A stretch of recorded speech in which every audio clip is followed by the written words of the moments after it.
going to do some This call is programming now being recorded. using what loop control structures. But before we start our programming, and particularly today, EC and Triple E people, you please concentrate. Okay, and maybe you know already that the programs today which we are discussing, you might have what sir did previously. But anyhow, we'll revise it, and some important programs also in the next session we'll do. With that, we'll wind up about control structure. So in today's class and the next coming class, we are going to discuss some programming using control structures particularly. But there is small topic which is left that we'll discuss and then we'll start. So that's what about today's schedule. And the small topic which is left is about discussing of go-to statement. Are you all familiar? Is your go-to is there in C language? Yes, sir. Yes, sir. Fine, fine. So go-to is there. So that go-to statement, how we can actually use, that we'll discuss. The go-to statement in C programming provides an unconditional jump. Actually, it is an unconditional jump that C provides if you use go-to.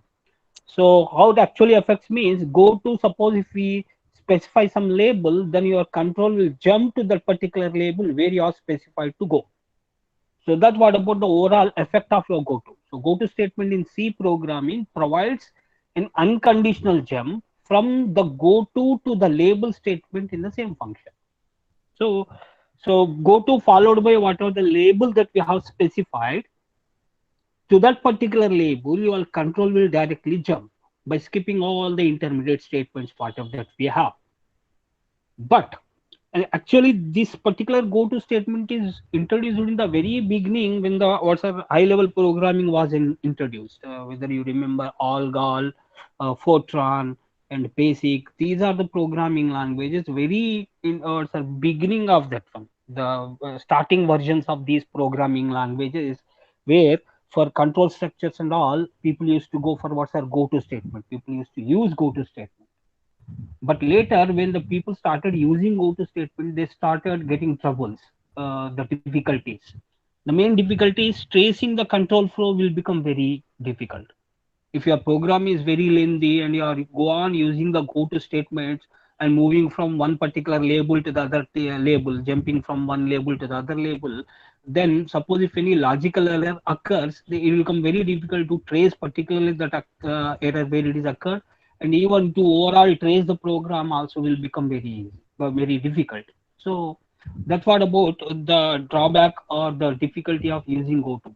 And whether you remember or not, upon goto statement, Dijkstra has written an article. It is available in Google. If you want, you can go through it.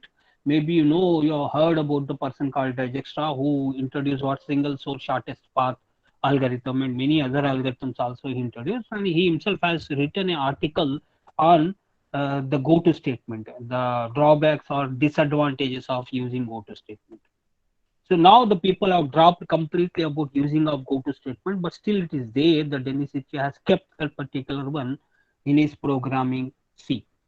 So overall syntax of go-to, if you see, it looks like this. Go-to, you see the syntax on the PPT. Go-to label semicolon. If you say like that, and if you write some label, some statements, any statements, and again the body of the label if you have written, say label colon, how we write that case label colon, similarly here label colon, then that label under that particular one, what are the statements you are writing.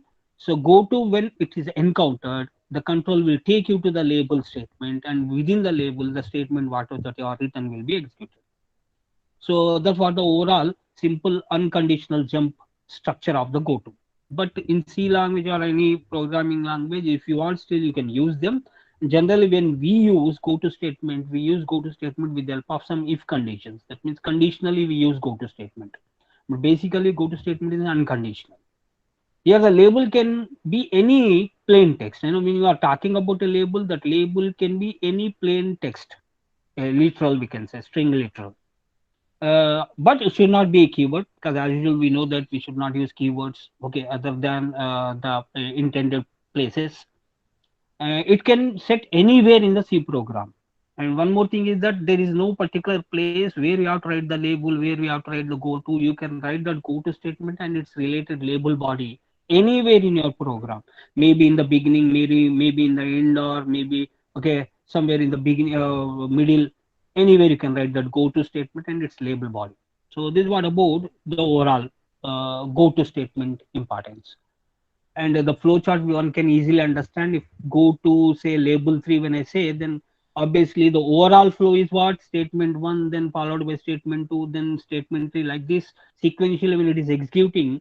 And in case somewhere middle, if you have written some go to label 3, then the label 2 will be skipped, directly will take you to the label 3, and under the label 3 the statement whatever that is there, that will be executed. And of course if you don't have any other statements, your program will stop. So this is what about the go-to statement. And what we do here, let me demonstrate the go-to statement of unconditional way. So what I'm doing here, let me write some printf statements in the beginning. Printf hello is one of the printf statements, simple printf statements.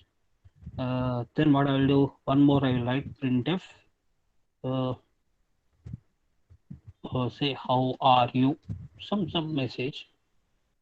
Okay, then what I will do here, after this I'll say go to some end is my label. And then here under this what I'll do, printf, I'll write some more statements. Welcome to C.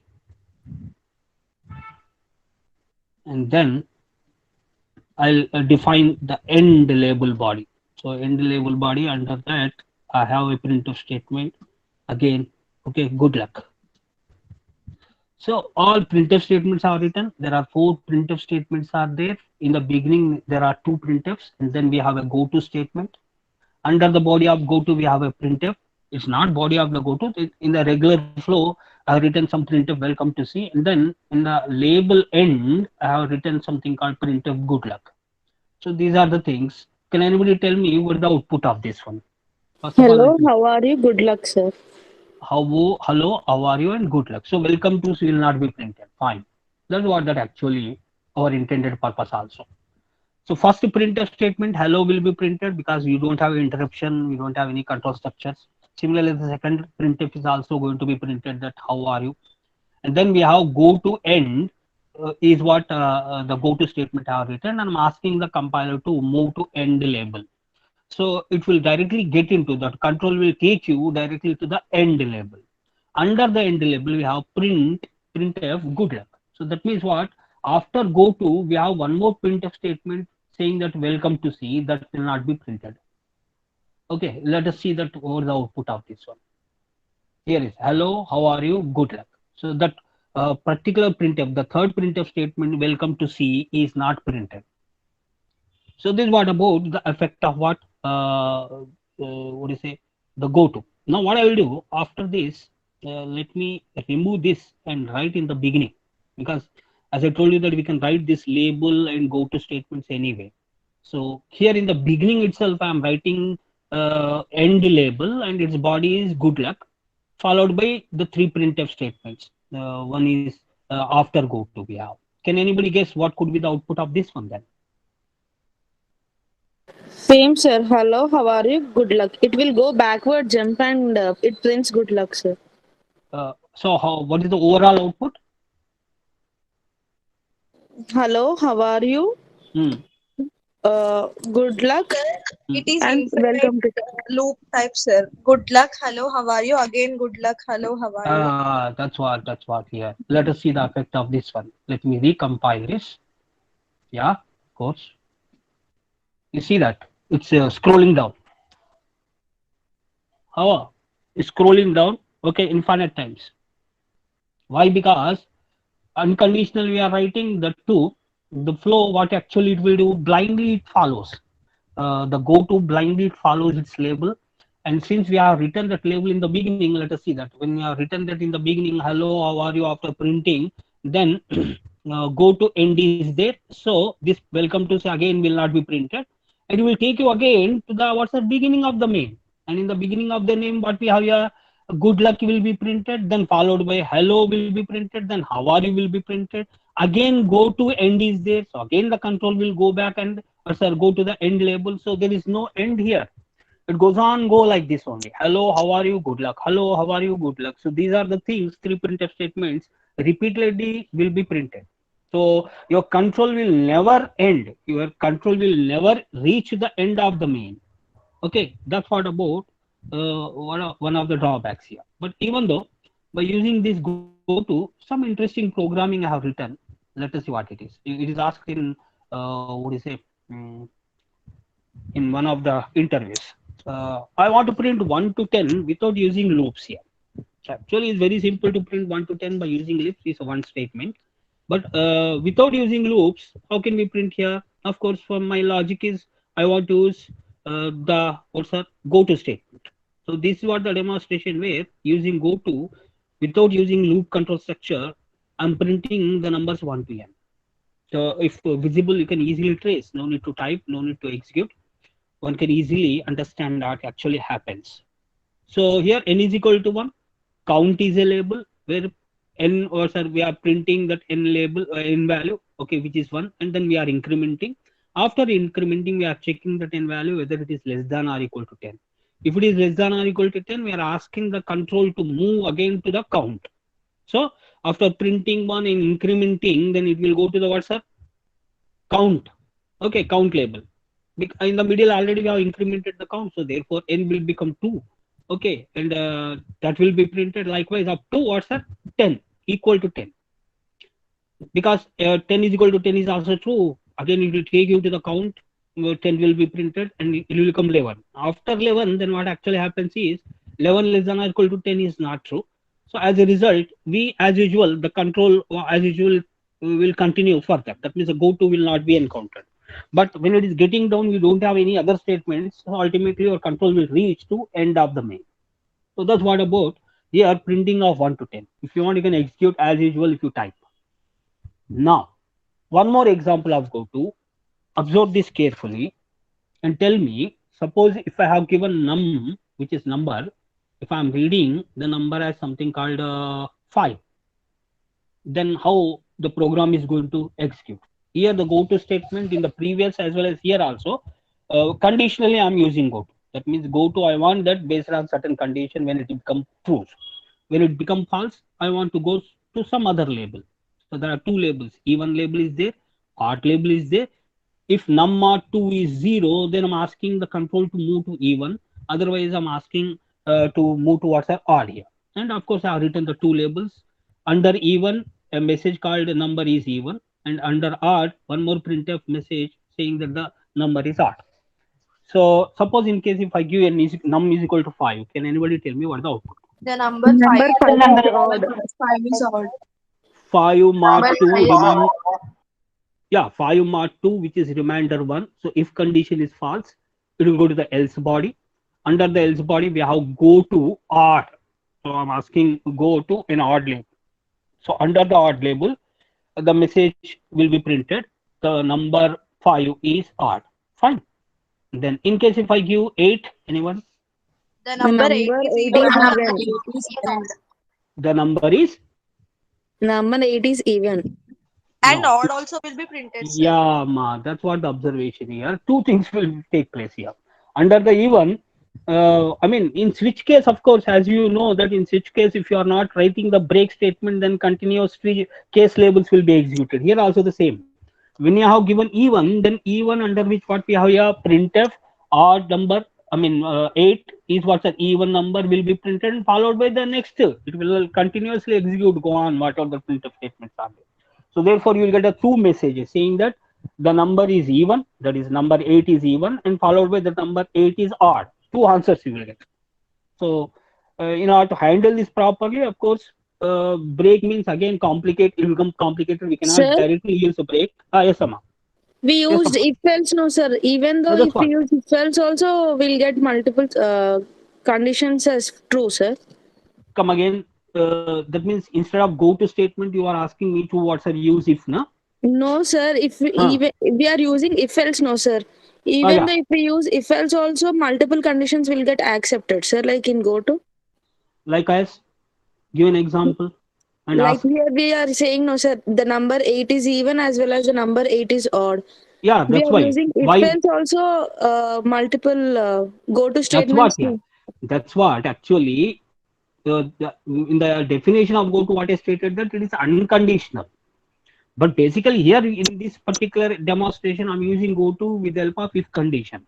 But actually the overall flow, how actually goes means, 8 mod 2 is 0. So else will not be encountered, Amma. I agree that else will not be encountered. So go to even only will be encountered. So go to even when it is going, not only it prints this the number 8 is even, but also continuously execute the remaining statements. Are you getting my point? But go to odd case we have written in else part, no, sir. So what? That's what I'm telling you. That's what that even the demonstration also I made in that way. So in case suppose if I write go to end, let me go back to this particular part, or otherwise the same program. Let me write the one which I have executed. What it is, sir? Okay. Let me take a variable, say int n is equal to something called 7. I have taken, and if n mod 2 is equal to 0, then what I'm expecting is that go to even, else go to odd. So let me write the body of even label,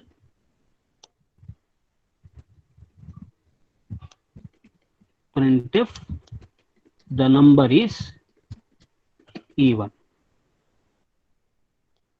and now followed with this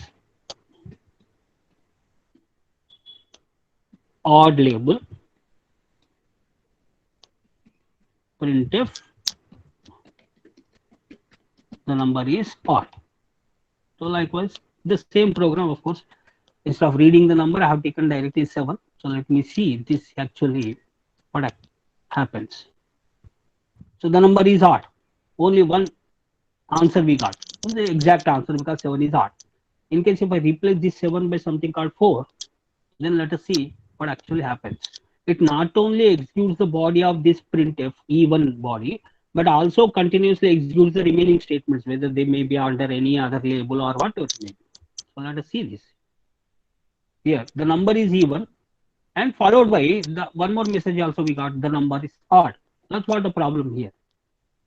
Even in the previous program, the very beginning when I have demonstrated about the go to, there also if you write without any if conditions and all that, if you write go on, write that one any number of labels, once if the label is encountered, the followed by remaining all the label bodies also will be executed. So overall execution is sequential as it.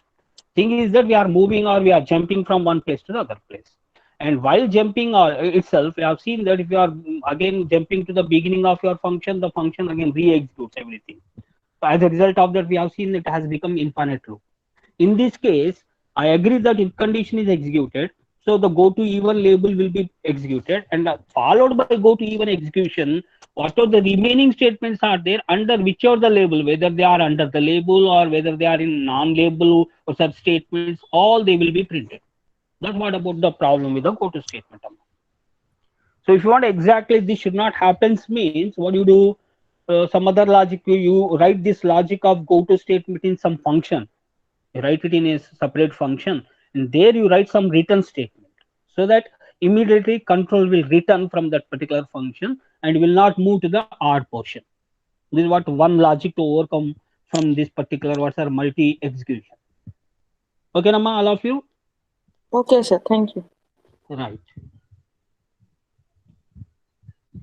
So hope that you understand the problem with the go to sir. Here in this now, which one the previous example, that thing has not happened because after this, okay, we don't have any other statements to execute.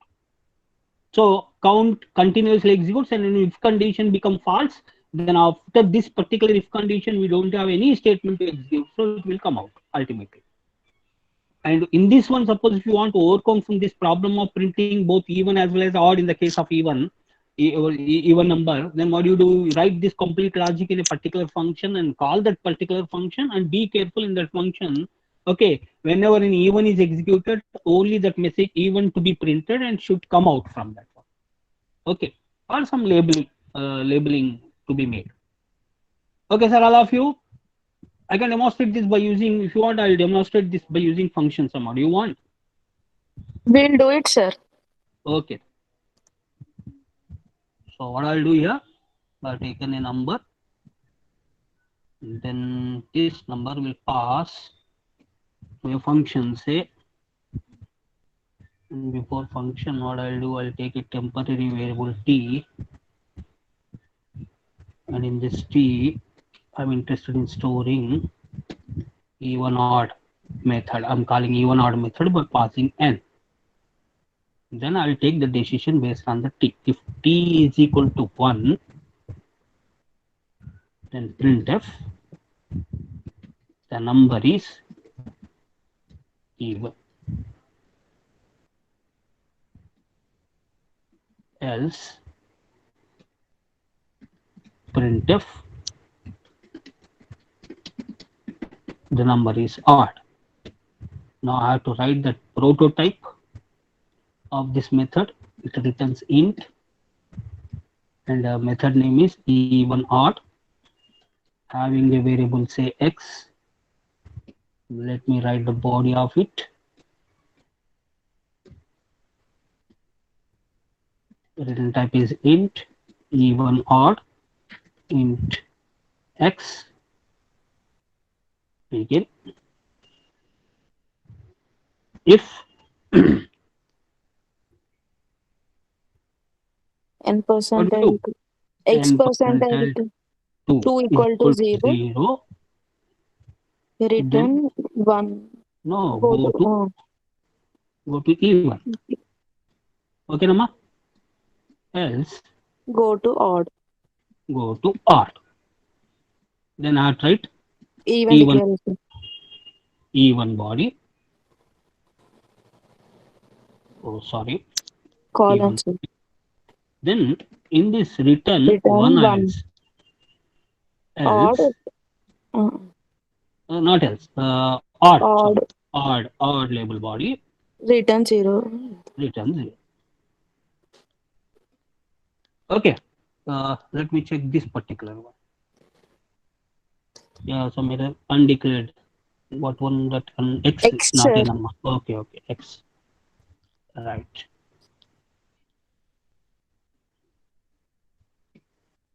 So we got only one message now this time. The number is even.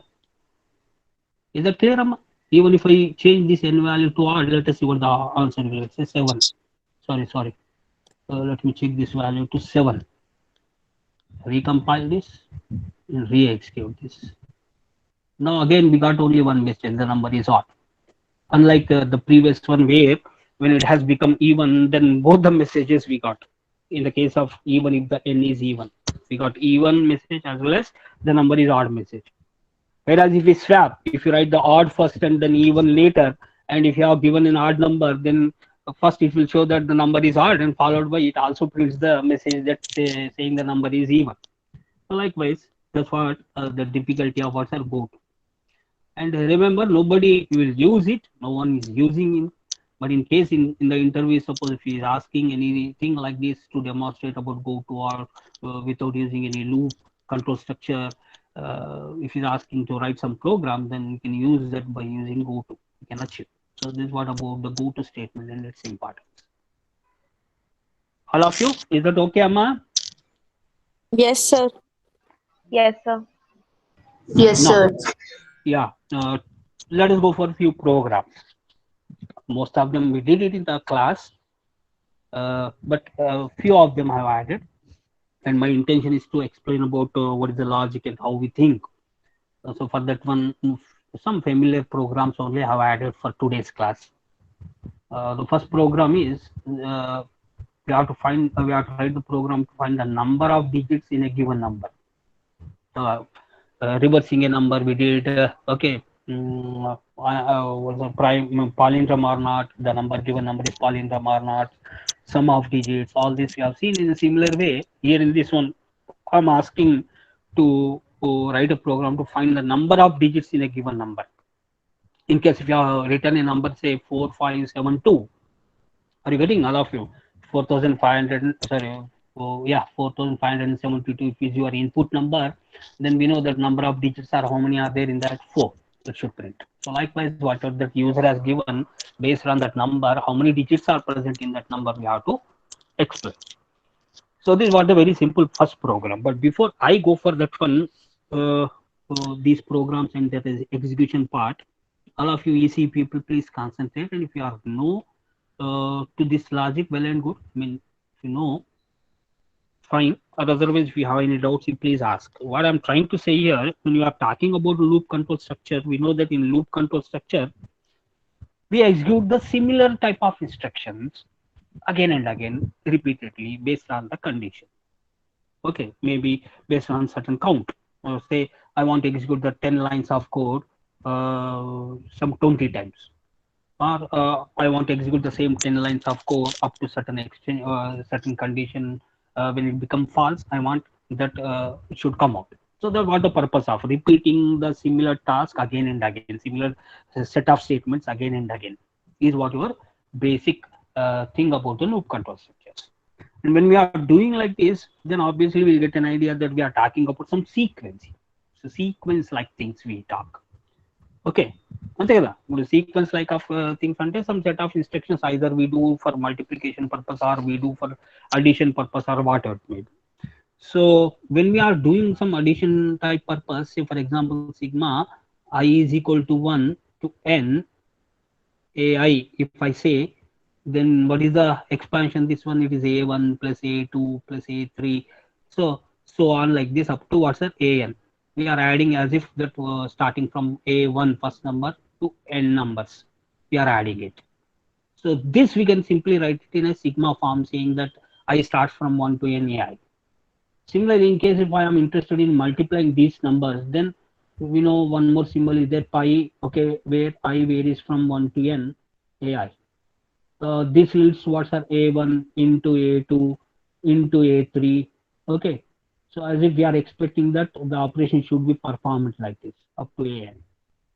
So when you are doing this type of addition or multiplication of similar elements, that's what the main purpose of loop also. Similar set of instructions, either we repeat it some certain number of times, and in performing that, either we do addition or we do some multiplication or any similar type of operation. So in that case, what we do for addition purpose, we generally maintain a universal variable whose initial value should be what's 0. And in the case of multiplication, we take a temporary variable whose universal identity element is 1. So for this type of operation, this is what the common logic we apply. And such type of logical statements only we write them as a part of our loop control structure. Okay.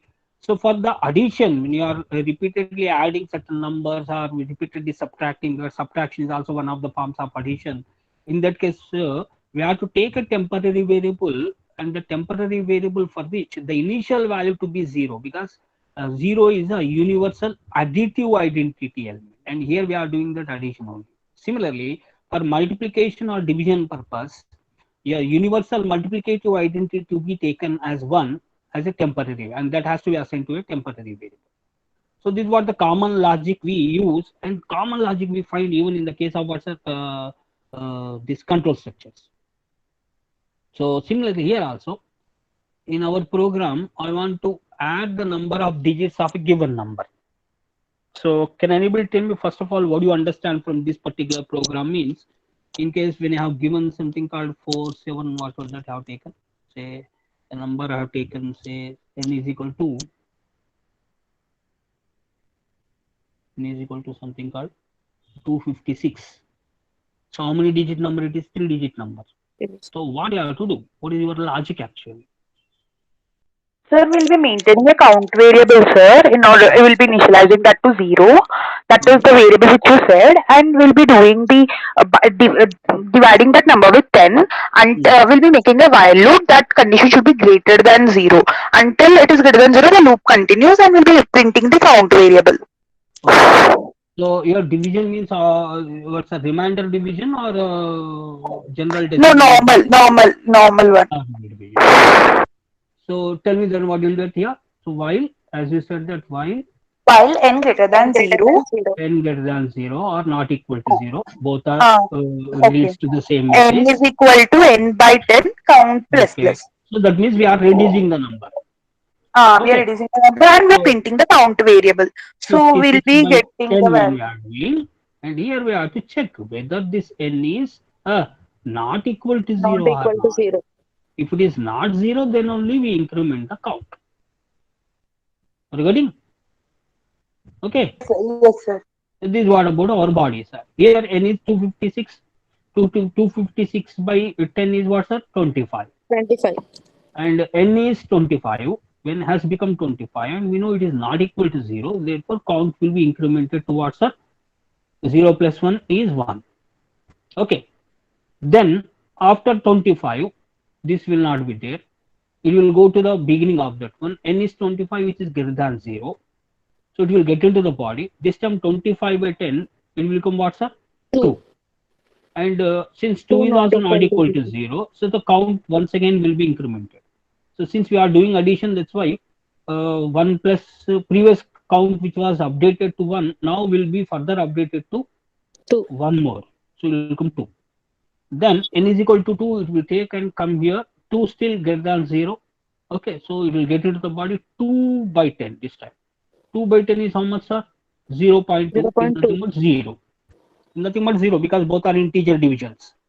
So here, if condition is false because n this time it is equal to 0. So count will not be incremented. So when you come out, we got the 2, but the actual digits are 3. That means what you have to do, there is a mistake here. Instead of 0, we have to initialize this to what, sir? 1. What's that? 1, sir. 1. Or otherwise, what you do, you write this if condition in the beginning, then decrementation later. That means you write like this at least. If n is not equal to 0, if you want to set that c is equal to 0, if you want to set c is equal to 0, then what do you do? First, you write if condition stating that if n is not equal to 0, then increment the count by 1 and then decrement n is equal to n by 10. But here in this, if you are decrementing first and then checking the condition, better take the count is equal to initially 1. So this is what about the logic behind that particular program. So the same, I think, of course, I have written it. Let us see this program to find the number of digits in a given number. I have taken num is a variable, count initially 1, of course I said, and something called temp, which is not required, but I have taken because I want to retain that number, because number vanishes here. I want to show the user that the number which I have typed is so and so, and that number is containing so and so number of digits. So for that purpose, I have taken a temporary variable. Otherwise, that variable is not required. So 3 variables are taken. Count is a variable which is initialized to 1. Okay, because initially I'm assuming that every number is having at least 1 digit in that. And I'm asking the user to input the number. I'm reading it through scanner. And that number, after reading, immediately I'm assigning to temporary variable because num is going to vanish. Num is going to become 0. So that's why num will not be available anymore. So before I lose that number num, I'm assigning to a temporary variable. Now using that num, the same whatever that girl has explained, I'm doing it here. Num is equal to num by 10 first I'm doing. And if num, after doing that operation, if the num still not remains 0, then count has to be incremented. Then again the loop will be continued. Again that num is divided by 10, so the process will continue like this until the num will become 0. So the time will come where the num will become 0, and when the num becomes 0, your while condition is false. We come out of the while there, and the number of digits in percentile d are percentile d. So in 2 percentile places, first percentile place temp value will be assigned. So if temp is something called 25, say the number which is given by the user is 25, then the 25 will be printed. And the number of digits in that 25 are count will be printed. Count is of course 2 you will get. So in 25 you will have your 2. So this is what the same logic, of course, after that she said. Sir, No, the same. Yes, Amma. Yes, Amma. sir, here temporary is required, no, sir, because in the further stages, like num value is changing, no, sir, while we are dividing with 10. So temp if it will be getting override, no sir, if we use only 10 number variable the number of digits in percentile d or percentile d will get error, no sir, because the number will be overridden. So there is a need for temp, no sir. No need actually. If I want to eliminate this temp, I don't want this to be printed. I mean, simply what I will do, I will print the message saying that the printf. Let me write here. I may write like this: printf the number of digits are percentage d, comma the count. That's all. ఇది మన purpose అమ్మా. అంటే user కు నువ్వు ఇచ్చిన number, user కు వాడు ఇచ్చిన నంబర్ చూపిస్తూ ఆ నంబర్ లో ఎన్ని డిజిట్స్ ఉన్నాయి అనేది రెండు ఇన్ఫర్మేషన్స్ ప్రింట్ చేయాలనుకున్నప్పుడు నమ్ అనేది దీంట్లో ఏమైపోతుంది, 0 అయిపోతుంది. మళ్ళీ దాన్ని మనం తీసుకోలేము. We cannot go back to the number which is given by the user. That's why without losing that number I'm storing it in some temporary variable. Okay, otherwise if you want to eliminate this temporary variable, then there is no need of printing this temp. Simply say that the number of digits are so and so. That's all. Count okatnane meer print cheyandi. It is up to us, the designing, how we are designing, how we are showing that. Sir, if condition is not required, no sir, without that also we'll be getting the output, sir. How? Sir, in compiler I tried, sir. If n is greater than 0, num is equal to num by 10. If we increment the count and if we print that value also, it's working, sir. Yes, it will work, because ultimately even if a user has given 0, this will not take place, and 0 is one of the digits, so count remains 1 only. So after coming out of this, simply we print the count value. Suppose in case even if I have eliminated this, then also it will work. How? Num is equal to num by 10. We go on decrement the digit, and whenever we are doing the decrementation operation, we are also incrementing that count. We are incrementing it. Are you getting? So 25 ichar ankondi, 25 is not equal to 0. It will get into the body. It will reduce the 25 to 2. Okay, and because of one digit is reduced, the count has to be incremented. Then when it will become 2, 2 is also not equal to 0. It will get into the body. 2 by 10 is of course 0. But decrementation has taken place, so the count also ultimately gets incremented. It is possible. The thing is that to explain purpose, I am using this. If what did you say? Num is not equal to 0, then count. Otherwise, if it is not, then also no problem. Vitunara? 0 అయినప్పుడు ఏమవుతుందమ్మా? When it becomes 0, say 25 నుంచి 2 అవుతుంది. 25 ఉన్నప్పుడు ఎప్పుడైతే 0 అవుతుందో, while will not be executed, will come out and will print the count value. Clear? Both will work, of course. So shall I demonstrate that, amma? I mean, I have already written all this program, so I'll directly number of digits. Yeah, this is what the program. So let me compile. Yeah, of course. Here, enter the number is asking something called. So 36791, 36,791. So the answer is how much, sir? How many digits are there? 5 digits. So the number of digits in 36791 are 5. Now what I will do, whatever she said that I'll eliminate, then also it will work, because loop will control automatically the incrementation of count and the decrementation of the number. Okay, let me recompile it. Let me give a simple number, 345. So the number of digits are 4. That means what we have to start the count from where? 1. 0. 0. 0. So that change we have to do. That change we have to show. Clear? Okay, Namma? Any doubt? So let me rewrite that. Num, if it is not equal to 0, then count to be incremented. Excuse me. Hey, hello. Rasika phone aa raha. करो जल्दी. Okay, Namma, any doubt? No, yes, sir. Clear. No, sir. Okay, right. So this what about the number of digits to find in a given number. So the logic again after execution only, or at least by tracing, one can easily get what could be the initial value and how the logic to be implemented. The second one is what Armstrong or not. Again, I think in a regular class you did this particular program. If a number is entered through keyboard or if it is given by a user, we have to verify whether that number is Armstrong or not. So what that number is called as an Armstrong? The definition of Armstrong number is the sum of the cubes of the digits of a given number. If it is equal to same, then that number is said to be what's Armstrong. So common example people give is 153 because 153 is an Armstrong number. So what are the digits present in 153? 1, 5 and 3. So the sum of the cubes of these three digits if I perform, that is what 1 cube plus 5 cube plus 3 cube, then it is 1 plus 125 plus 27. So 125 plus 27 plus 1 is of course 153. So in general, suppose if I give the digits like this a1, a2 up to an, then it is nothing but sigma ai whole cube. We can like this. Okay, sir. So this is what about the logic behind that Armstrong number. The definition of Armstrong number is the sum of the cubes of each digit is equal to the number itself, then that number which you have taken is said to be Armstrong.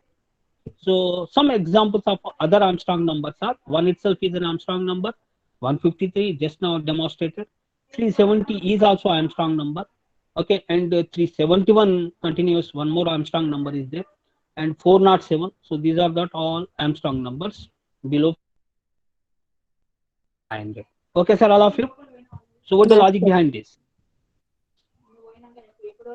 All of you write the Taking the logic reminder because of that number, sir.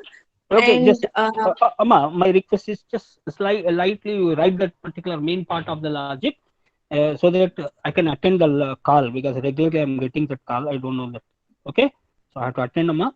In the meantime, what you do, you write on a paper and you show me that.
Sorry, Amma. Yes.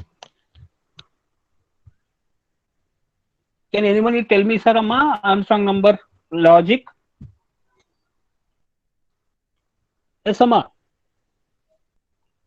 Sir, while n not equal to 0, Okay. we'll use remainder, sir. Like we to get the last digit of a particular Yeah. number, Yeah. and we'll do number. We'll take the number percentile 10, Okay. So that so means, that remainder contains the last digit of a particular number, whatever okay. the number which is entered. Okay. And initially we'll assign result whatever we'll get is equal to 0, sir. Yeah, because we are summing here. You Uh, know, it's series law, Amma. I told you in the beginning. multiplication. We are summing. Individual digit, we are summing.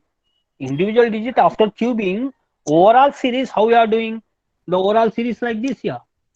It goes like this.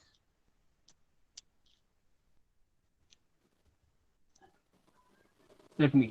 If the overall series goes like this, sigma I cube, where I varies from 1 to n. If not continuous, what are the digits are present? Suppose if I give 1, 2, 3, the number of digits are 3. So 1 to 3, I cube is nothing but I into I into I.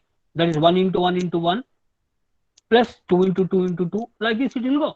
Are you getting? So it's a universal sum we are doing. Therefore, initial sum value should be what's 0 only. Fine. Good. So that means a simple logic is what you do, you just separate each digit. First in 153, you separate 3, then reduce Then that number 5. from 153 to 15. And what are the digit you have separated, you keep it. That's what 3 into 3 into 3. And that 3 into 3 into 3 is 27 to be added to initial value, which is 0. Yeah, result or sum, whatever, which is 0. 0 plus 27. So the sum will be updated to 27. Now the number to be reduced. You should not retain that 153 anymore because 3 is Number already times, sir. separated. Yeah, ma. So 153 in the 3 already separated. So we expect that number to be reduced to 15. So for that, as she said, that we have to do what's that? By 153 by 10. Remainder, not remainder division is what? Decimal division. Then, so ultimately the number will become 15. 15. And 15 again, not equal since to 50 is 0. not equal to 0, so that's what Remainder the equal to condition. remainder percentile 10. So they have to separate the 5 from 15, the digit 15, and then number 15, we have to separate the digit 5. And that 5 cube has to be do, that is 125. And already sum is holding 27. 27. So to that old sum, that 127 which is newly added, newly produced to be added. And that number 15 now should not be any more 15, it should be 1. So for that again 15 by 10 we do, as a result it will become 1. And then 1 is not equal to 0, therefore 1 in that the digit 1 has to be separated. So it will become 1 cube. And the old result, that is 125 plus 27. To that 1 cube value has to be added. So like this, where the 1 is also will become 0. So as a result, we come out of the loop because loop is what? Not equal to 0. So after coming out of that, we have to compare that 153 with the original number. Here is what the temporary variable which is required. In the beginning, that number of digits lo temp తీసుకున్నాం అది అవసరం లేదన్నాం కానీ ఇక్కడ మాత్రం అది కావాలి, it is mandatory. So what we do, Like whether both are same, we need temporary variables. Yes, Amma. So let me run this program, and before that, let me know. Sir, but before writing the Armstrong logic, we need to check the number of digits, no, sir? No need. 0 is So, but for 4-digit, if we take a 4-digit number, then the sum of it will be like each digit to the raised to the power of 4. So if we take 3-digit, it will be like raised to the power of 3, no, sir. But if we take a 4-digit or 5-digit, it will be like power 5. So we need to find the number of digits. 3-digit number. If I talk about the 3-digit number, what is the logic? Okay, sir.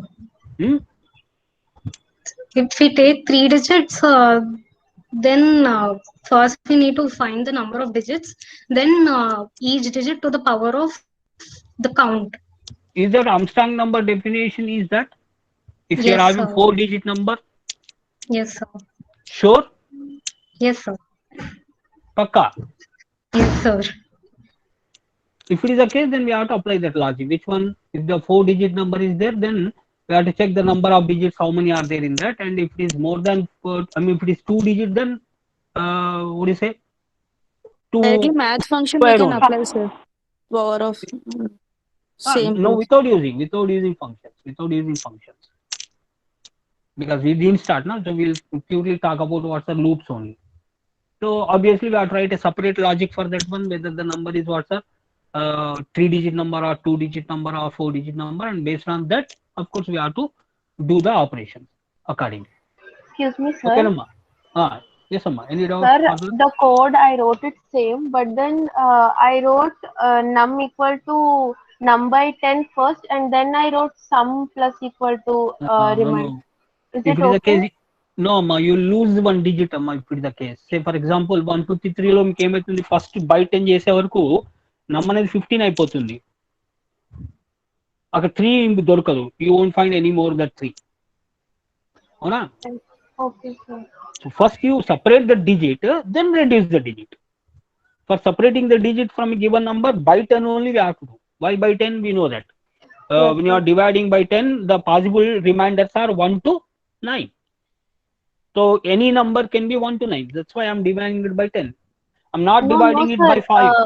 Yes, sir. Actually, like sum plus equal to reminder into reminder into reminder, I wrote it in the third place, and in the second place, I wrote num equals to num by 10. Will that be wrong, sir?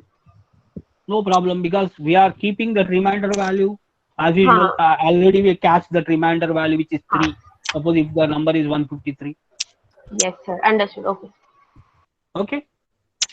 So the same, of course, I have written it here.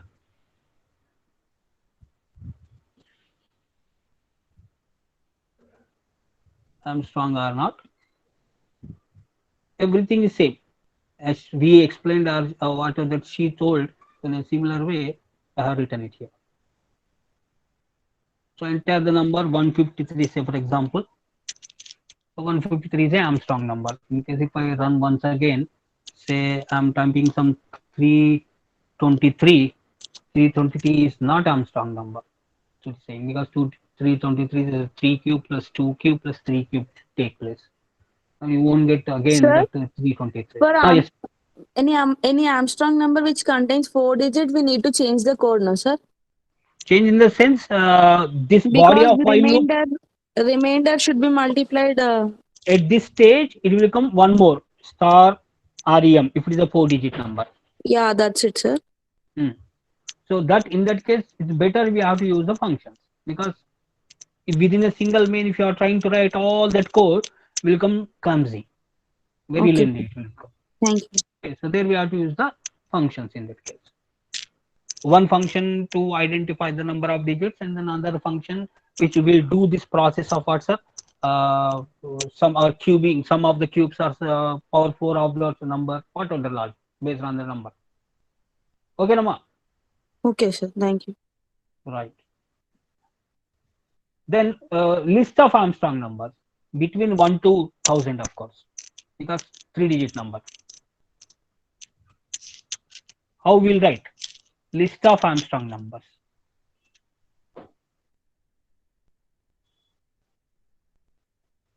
Yes, Amma.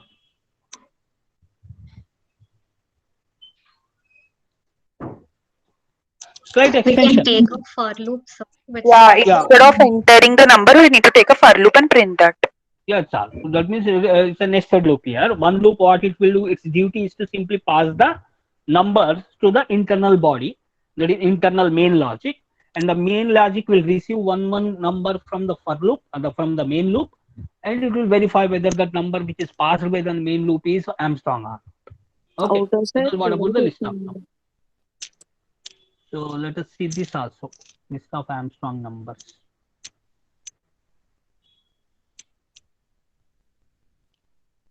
Yeah. But reinitialization process is very important. I have taken the temporary variable, which is mandatory to compare with the original number, because the original number is going to vanish. So in order to retain that original number, I have taken a temporary variable and the number itself. So here for loop, as she said that I'm continuing it from 1 to 1000, and internally I'm using while, because for loop duty is to simply pass the numbers. So instead of using again while loop there, it will come clumsy. So it's better use the for loop here. And internally, within that for loop, I'm using while loop for implementing the logic of whether the number is Armstrong or number. And because of we are using below 10,000, so the same logic is what remained here. Okay. And sum also reset to 0 every time. So these two are important steps in that. Retaining the old number, and sum should be initialized to reset to 0 for every fresh number, and every fresh number is what given by your for loop. So before we start actual implementation the logic, these two to be taken place in that. So let us see about this. So it is saying that 1, 153, 370, 371 and 407. These are only the 5 digits which are there below 10,000, so below 1000, which are Armstrong numbers. Clear, Amma? So same, logic is same. These two to be taken care, and the main loop, of course, will pass the number. So nested looping it is. Then program to check whether the given number is perfect number or not. So what is the definition of perfect number, Amma? Sum of number of divisors of each digit of a number is equal to the original number. Given number.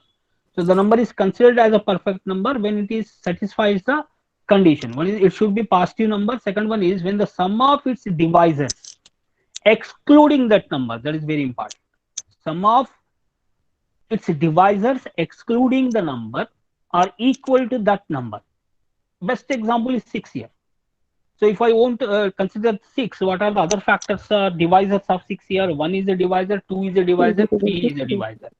No other divisors are there for 6 here. So therefore, when I add these 3 divisors, excluding the 6 itself, I'm getting once again the same number called 6. So therefore, 6 is my perfect number. Likewise, 28, other examples, 496, 81, 28, all these are what's the perfect numbers. So what could be the logic behind this then? Anyone? Taking a for loop, sir, for I equal to 1, I less than n, I plus plus, and then taking the percent modulus of that number, and if that number is equal to 0, we need to add that, sir. Almost similar to the above. Am I right? Yes, sir. Let us see this one. So I've taken the 3 variables, I, num and sum. I'm asking the number to be entered by the user, which I'm reading it, and I'm continuing excluding it. I less than num only, not less than I equal to num, because the same number we should not take. And if that num is divisible by I, then I become factor. A number is said to be factor when it is divided by that particular number, it should be 0. So what are the number you have taken? If I apply the modular operation on that with that I value, then I will become a factor. And if it will become a factor, then I should add it to the sum. That's all. The process will continue, and after coming out of this, I have to compare the sum and the number itself. Here, num will not vanish, Amma. No need to take temporary variable. Just num up to num extent, up to the extent of num, we have to go on verify all the factors. So for that purpose, num will not vanish, so no need to take the temporary variable. So num remain num only, and that has to be compared with the sum. If both are equal, then we have to print that number is perfect square, a perfect number, otherwise it is not a perfect number. So this is what about the simple logic behind whether a number is perfect number or not.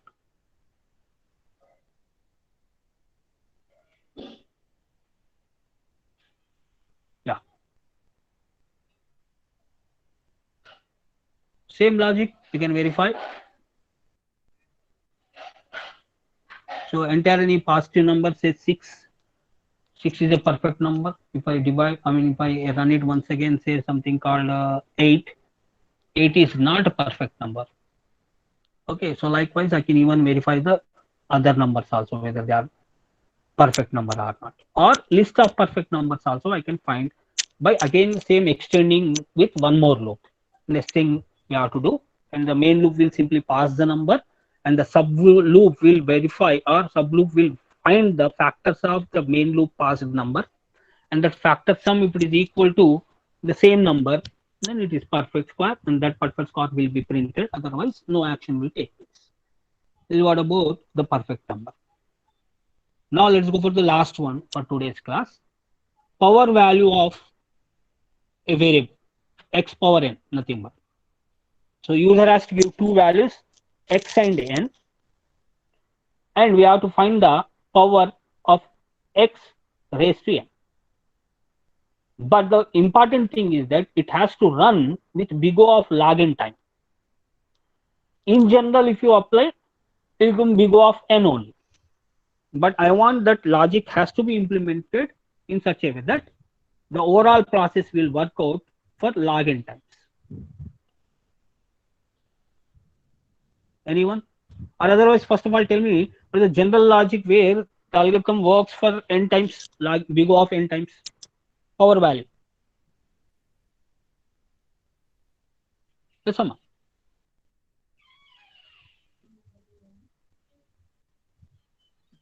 So, for example, if I do like this 2q, then you know it has to be 8, or 3 power 5, or 3 power 4 in case it should give 81. So what is the logic I have? How to We find? can use functions now, sir. No need. Without using function. We are all discussing about without using function. We take a temp variable and initialize it to 1, sir. Okay. Then we take a loop 1. where n is equals to 1, the power. Okay, I is Then equal we, to up to 1. what extent you want that loop to be executed? We take it from the user, sir, for the n value. Okay, assume that n is n only. Okay, n is n only. So then we multiply temp with the value x. Okay. And store it in temp, and then decrement the n value. Okay. Then we give the condition as not equals to 0 or less than 0. Sorry, or greater than 0. Okay, so that means what? Can I write simply like this for, say, for example, a power n, where a is something called 3 and n is something called 4. So can I say that I is equal to 1, I less than or equal to 4, I plus plus. Okay, and Right. here temp, as she said, that temp is equal to temp 1. into a, not 1, a. So let us check that what is I initially 1, condition true. So temp is initially 1, so 1 into a is 3. So 1 into 3 is 3 only. Then I will become 2. 2 is less than 4. So but already t is updated to c. So 3 into a again will come, that is 3, which is 9. And I will become 3. 3 less than or equal to 4 is also true. And the t is equal to old t value is 9 9 into into a 3. value is a. So that is 3 is 27. And I will become 4, and t will become what, sir? Old 27 value into fresh a value. 27 into 3 is how much, sir? 81. So it's a simply two-line logic. Is there any other process, or otherwise I'll show you the process, you tell me what it is? Would you understand? This program runs in log n time, not n time. I have initialized here the values. X is 3 and n is 5, and n I am taking it as unsigned int because I don't want that power to be negative. If it is negative, then the 1 by something we have to do. If a power minus 3, then it is 1 by a power 3. So we are not talking about that. The exponent should be an integer, that too should be unsigned, means it should not be negative. So what is x here? I have taken 3, and the power n is equal to 5 I have taken, and some temporary variable res which is equal to 1 I have taken, and then while n is not equal to 0 or above greater than 0, whatever, maybe you take any logic, no problem. What is this logic? What do you understand from this? A typical logic.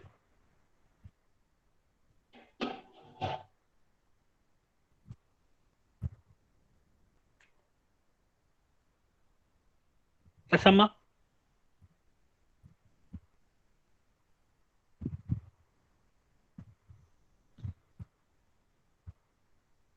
Anyone?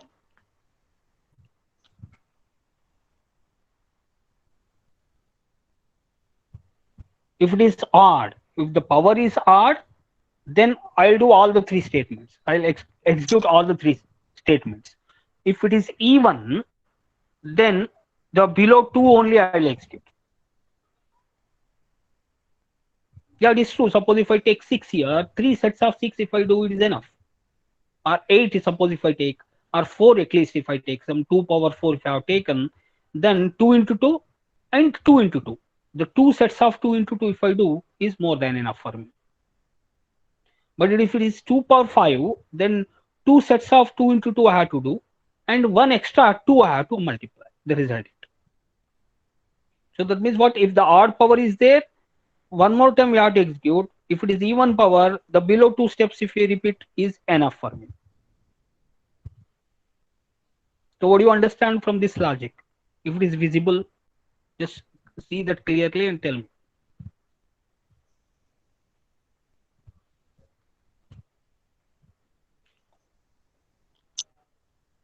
Yes, Amma. What is the if condition I have written?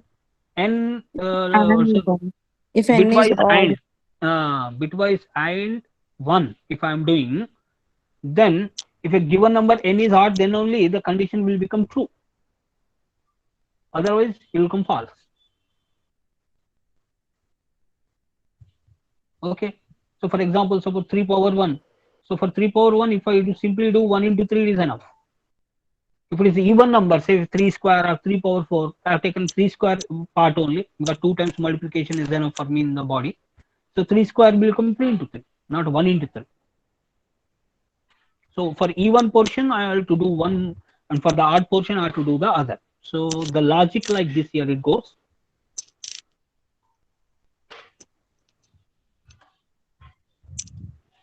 Say for example, I have taken say 2 power 5 I want to do. 2 power 5 if I want to do.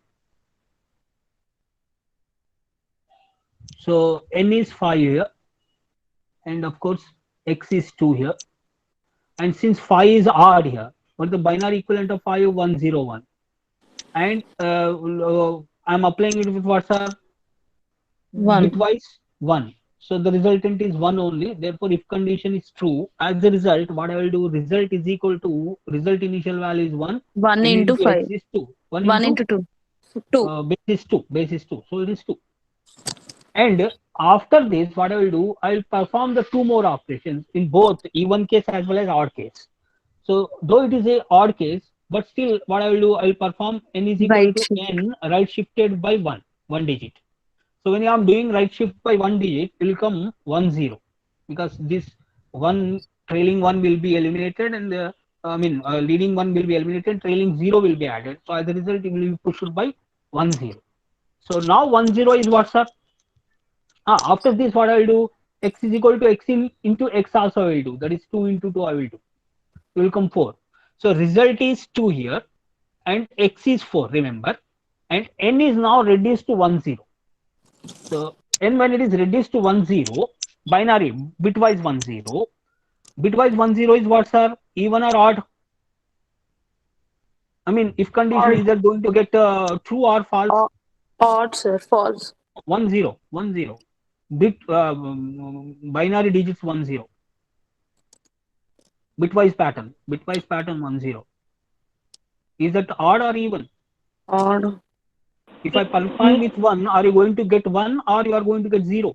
You are going to get 0. 0, 0. Odd, sir. If condition is false. If condition is false. So because of it is false, this reset will not, a result will not take place. Directly will go to these 2 steps. And in these 2 steps, n is further pushed to 1. 1 0 will become 1. And their x will become old x value. What is the old x value? 4 into 4. So 16 it will become. Are you getting my point? All of you.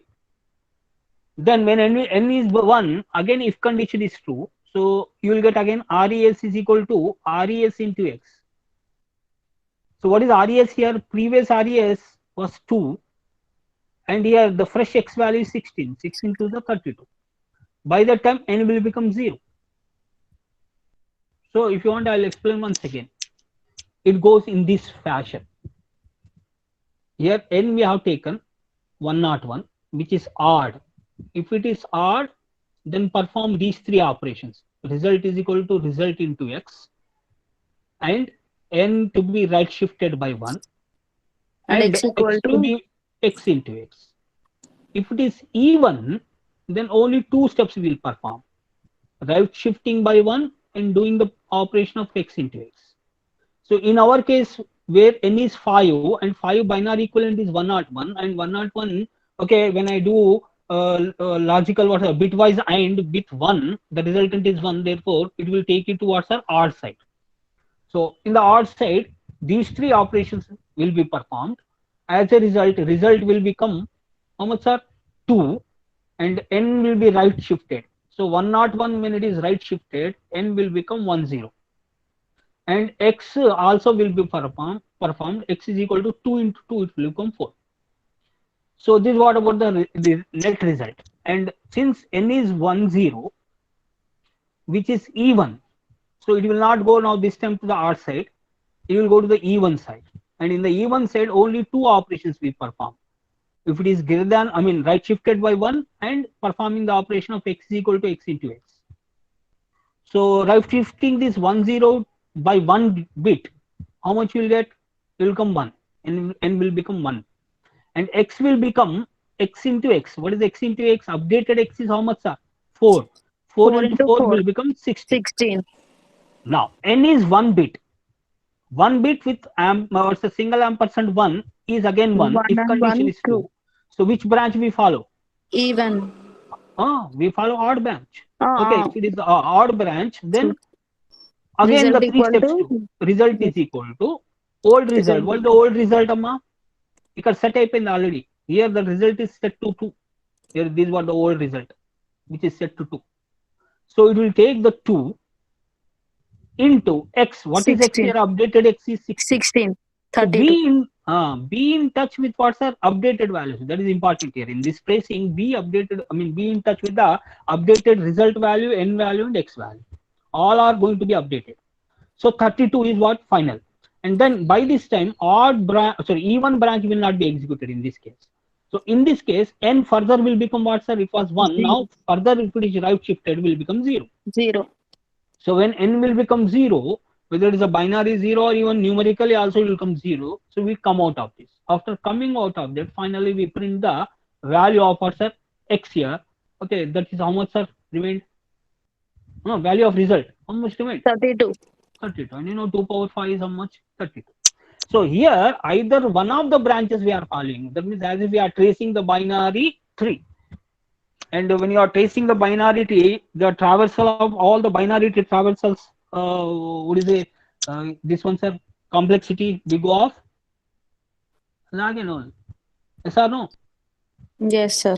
Even what, sir? What is that other programming language? What is the algorithm in which the complexity is log n, sir? Binary search. Binary search also will BST. follow only, not binary search tree, binary search. Linear search, binary search. Two such algorithms are there, no? Linear search is n, big O of n, whereas a binary search is big O of log n. So this goes in that same way only, binary search way. So that's why the complexity is log n. This is what the typical logic behind implementing about what, sir? Whether a number is, power of a number. So let us run this also, the same logic. We have to check list of numbers, number of digits, power value. So this is what the logic here. If odd, then this particular step followed by the other two steps we have to execute. If even, then only these two steps we execute. And finally, after coming out of the while loop, whatever the result value is there, that will be printed. Let us compile this and we'll run this one. You just tell me it is given 256. Is that correct, Amma? Because x is 2 and power is 8, Amma. Is the 2 power 8 is 256? Yes, Amma. Yes, sir. Now what I'll do, I'll take x is equal to 3, that is base value, and power n is equal to 5. What is the value, anyone? How much you have to get? బయట నుంచి వచ్చేలాంటి X is 3 and n is 5, amma. What is the output? 243. 243. Shall we run this? We'll run this and check that. After recompiling, yeah, we are getting 243. So likewise, this is what the logic, and this logic runs in big O of log n time. Okay, Nama, all of you? Yes, Amma? Yes, sir. Yes, sir. All right, thank you.